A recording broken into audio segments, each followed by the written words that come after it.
ஃப்ரெண்ட்வுட்ஸ் நேயர்களுக்கு வணக்கம். பாமகவில் அன்புமணியை அதிரடியா நீக்கி இருக்கிறாங்க. அன்புமணி மேல 16 குற்றச்சாட்டுகளை முன்வைத்து சீக்கிரமா இதுக்கு பதில் சொல்லுங்க, இல்லா கட்டி உங்க பதவியை நான் பறிச்சிருவேன் அப்படின்னு ஐயா ராமதாஸ் அவர்கள் ரொம்ப காட்டமா என்ன பண்ணது, பொதுக்குழுவுல ஒழுங்கு நடவடிக்கை குழு மூலியமா அறிக்கை விட்டாங்க. ஸோ இப்படி இருக்கும் பொழுது இதற்கான கால வரம்பு ஆகஸ்ட் 31க்குள்ள நீங்க பதில சொல்லணும் அப்படின்னு சொல்லிட்டு அன்புமணிக்கு காலக்கெடுவெல்லாம் விதித்தாங்க. ஆனா அன்புமணி இதெல்லாம் பெருசா எடுத்துக்கிற மாதிரியே தெரியல.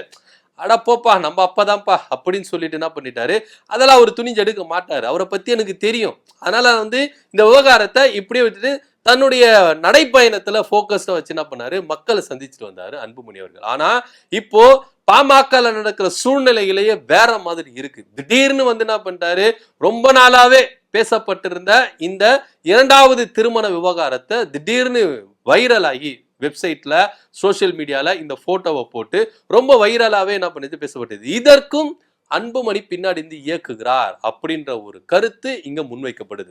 திடீர்னு சுசீலா அப்படின்ற ஒருத்தர் ராமதாசனுடைய இரண்டாவது மனைவி இவங்க தான் அப்படின்னு சொல்லிட்டு ஒரு பக்கம் பேசிட்டு இருக்காங்க. இது போக மூன்றாவது மனைவியெல்லாம் இருக்கிறாங்க, இன்னும் லிஸ்ட் ரெடியா இருக்கு அப்படின்னு சொல்லிட்டு சிஎன்ஆர் அவர் என்ன பண்றாரு, அவரும் தகவல் என்ன பண்றாரு, அள்ளி அள்ளி கொடுத்துட்டு இருக்காரு. நான் ரொம்ப நாள் கத்திட்டு இருந்தேன், யாருமே கேட்கவே இல்லை.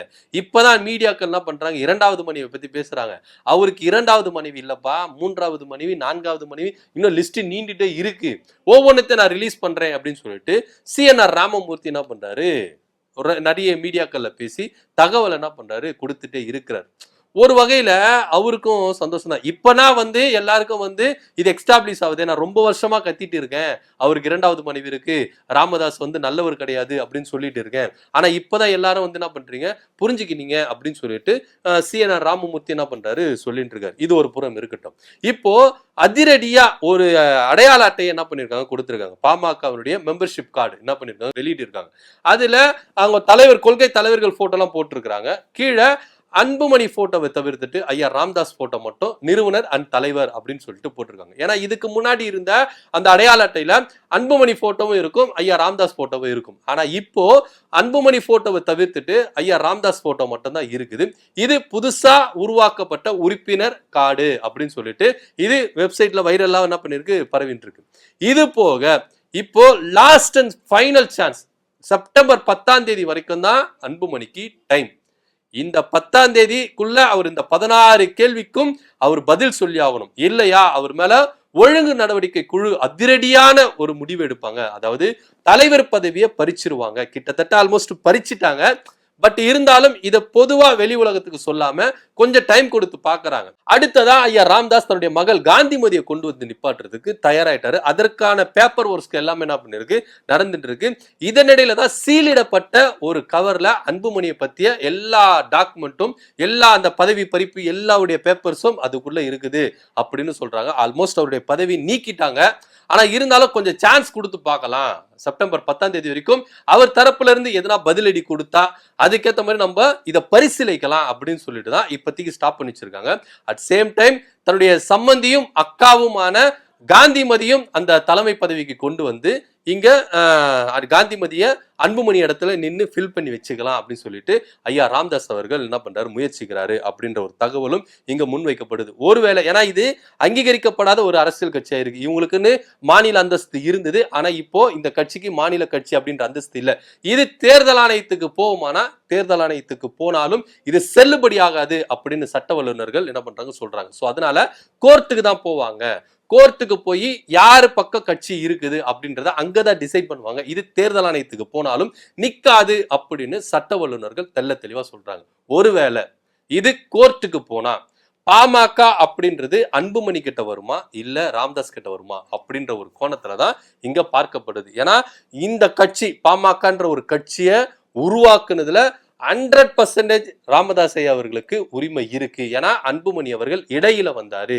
தன்னுடைய குடும்பத்தினர் யாருமே தலைமை பதவிக்கு வரமாட்டாங்க, கட்சிக்கு வரமாட்டாங்க அப்படின்னு வாக்குறுதி கொடுத்த ஐயா ராமதாஸ் அவர்கள் இடையில அன்புமணி அவர்களை கொண்டு வராரு. கொண்டு வந்தது மாத்திரம் இல்லாம எம்பி ஆக்குறாரு. எம்பி ஆக்குனது இல்லாம மினிஸ்டராகவும் ஆக்குறார். சுகாதாரத்துறை அமைச்சரா, ஒன்றிய சுகாதாரத்துறை அமைச்சரா அன்புமணி அவர்கள் இருக்கிறார். சோ இந்த அளவுக்கு உயர்வை கொடுத்தாரு அன்புமணிக்கு ஐயா ராமதாஸ் அவர்கள். இன்னொரு சிலர் என்ன சொல்றாங்கன்னா, எப்போ அன்புமணி கட்சிக்குள்ள வந்தாரோ அப்பவே கட்சி கரைய தொடங்க ஆரம்பிச்சிருச்சு. இவர் இளஞ்சரணியா வரும்போது இளஞ்சரணியில பல பேர் என்ன பண்ணாங்க, வெளியே போனாங்க. அதுக்கப்புறம் கட்சி தலைவரா வரும்பொழுது கட்சி தலைமையும் என்ன பண்ணுச்சு, கொஞ்சம் கொஞ்சமா அடி வாங்கிட்டு எம்எல்ஏக்கள் கம்மியானாங்க, எம்பிக்கள். இவரு மக்களால் தேர்ந்தெடுக்கப்பட்ட எம்பியா இருந்தாரு. இப்போ மெம்பர்கள் தேர்ந்தெடுக்கிற ஒரு எம்பியா தான் இவர் இருக்கிறாரு அப்படின்னும் இங்க அன்புமணி மேல ஒரு சில குறைகள் வைக்கப்படுது.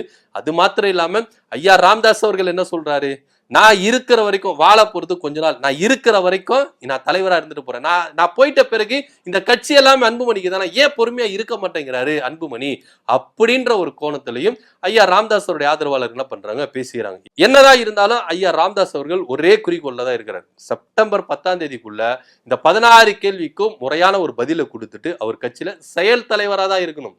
தலைவரா கூட இல்ல, செயல் தலைவரா இருந்துட்டு உறுப்பினரா இருக்கட்டும். இல்லையா செப்டம்பர் 11ஆம் தேதி காலையில ஒரு அறிக்கை வரும். அந்த அறிக்கையில அன்புமணி அவர்கள் அடிப்படை உறுப்பினரிலிருந்து நீக்கப்பட்டு விட்டார் அப்படின்ற செய்தி தான் வரும் அப்படின்னு தெல்ல தெளிவா சொல்றது. இப்பவே நிறைய பேர் என்ன சொல்றாங்க, ஐயா ராமதாஸ் அவர்கள் தரப்புல இருந்து ஏங்க அன்புமணியை கட்சி விட்டு தூக்கிட்டாருங்க, சோ போனா போது கொஞ்சம் டைம் கொடுக்குறாரு, அவ்வளவுதான், இந்த டைம் அவர் பயன்படுத்திட்டாருன்னா அவருக்கு நல்லது, இல்லையா அந்த பதவியும் அவருக்கு இருக்காது அப்படின்னு தான் இப்ப வந்து என்ன பண்றாங்க சொல்றாங்க. ஆனா இதனிடையில அன்புமணி அவர்கள் எதை பத்தியே கவலைப்படுற மாதிரி இல்லை. நான் மக்களை சந்திக்கிறேன், அதனால நான் என்ன பண்றேன், நடைப்பயணம் மேற்கொண்டு நான் என்ன பண்றேன், மக்களை சந்திக்கிறேன், நீங்க எந்த மாதிரி என்ன எடுத்துக்கங்க, எப்படியா இருந்தாலும் இந்த கட்சி என்கிட்ட தான் வரப்போகுது, ஏன்னா என் பின்னாடி பிஜேபி இருக்குது, அதனால எனக்கு அதை பத்தி கவலை கிடையாது அப்படின்ற ஒரு தைரியத்துல அவர் இருக்கிறாரு. சோ இப்படியே போயிருந்தா தேர்தல் நெருங்குது, இந்த தேர்தல்ல இவங்க எலெக்ஷன்ல நின்னே ஆகணும் அப்படின்ற ஒரு கட்டாயத்துல இருக்கிறாங்க. ஒருவேளை இங்க அன்புமணியும் ராமதாசும் தனித்தனியா பிரிஞ்சாங்கன்னா எப்படி யாரு கூட கூட்டணி வைக்க போறாங்க அப்படின்ற ஒரு கருத்து தான் இப்பத்திக்கு நிலவுது. இதன் மத்தியில தன்னுடைய மகளை கொண்டு வந்து நிப்பாட்டுறதுக்கும் ஐயா ராமதாஸ் அவர்கள் தெளிவா இருக்கிறாரு அப்படின்னு ஏகப்பட்ட சர்ச்சைகள் ஐயா ராமதாஸுக்கு பின்னாடி, ஒரு பக்கம் இரண்டாவது மனைவி, இன்னொரு பக்கம் மகள், இன்னொரு பக்கம் மகன், சுற்றி சுற்றி அவருக்கு என்ன பண்ணுது, பிரச்சனைகளும் சர்ச்சைகளும் சூழ்ந்திருக்கு. இதன் மத்தியில தான் ஐயா ராமதாஸ் அவர்கள் தெல்ல தெளிவா முடிவெடுக்கணும், போக போக தெரியும் அப்படின்னு எல்லாத்துக்கும் அதே பாட்டு பாடுறாரு.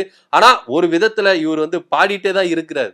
சொல்லிடுவாரா, தெரிஞ்சிருமா அப்படின்னு ஒரு கொஸ்டின் மார்க் நம்மளுக்கு இருக்குது. என்ன நடக்குது அப்படின்ற பொறுத்து இருந்து பார்க்கலாம். சோ அன்புமணி அவர்களை கட்சியை விட்டு நீக்கி ஆயிடுச்சு. இருந்தாலும் செப்டம்பர் 10ஆம் தேதி வரைக்கும் அவருக்கு டைம் கொடுக்கப்பட்டிருக்கு. அந்த டைமுக்குள்ள அவருக்கான விளக்கத்தை கொடுத்துடணும் அப்படின்னு ஐயா ராமதாஸ் தரப்புல இருந்து என்ன பண்ணிருக்காங்க, அறிக்கை ஒண்ணு இருக்காங்க. இதை பத்தியோட கருத்து என்ன அப்படின்றத கீழே கமெண்ட் பண்ணுங்க. நன்றி, வணக்கம்.